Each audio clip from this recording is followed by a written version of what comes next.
we're finding that 60 to approximately 73%, depending on the studies you read, people are in a hybrid work situation. So that is our majority there. And so ergonomics becomes really important.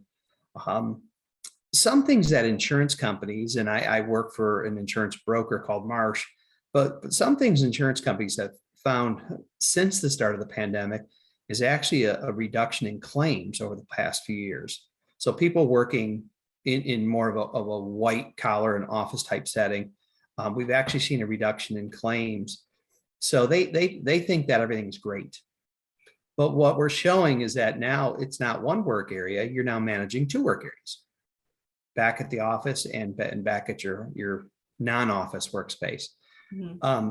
So what we're also seeing is we're starting to see an increase in discomfort of about 40% to people, primarily in the back, the shoulders, and the hands.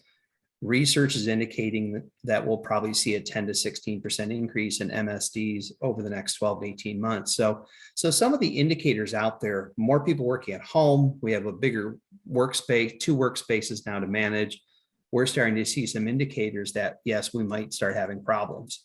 But the reason I say that is if we combine those two, mental stress is on the rise, as Catherine, we were just talking about. Mm-hmm. Alcohol consumption is up since the start of the pandemic. Wellness is down. Isolation and sleep have been affected. So you take all these factors, and so really what I say is that companies that engage in ergonomics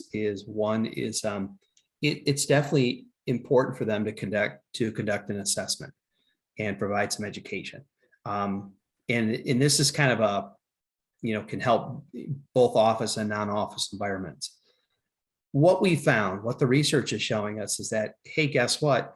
If we provide you some basic education, some awareness about ergonomics, that you can 80% of what you take away from it, you'll be able to solve your own problems. So what we're finding in the office and non-office workspace, it's not what you don't have. People typically have good equipment, good chairs, good furniture, they have good space. They just don't know how to use it.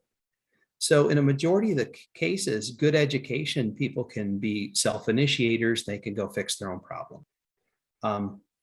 16%, we found that 16% of the remainder there, all they need are simple fixes. So if we do assessments, we give education, it's going to be something kind of small and simple. And then we find that only 4% of all cases actually need something significant, like an accommodation, like a sit-stand desk.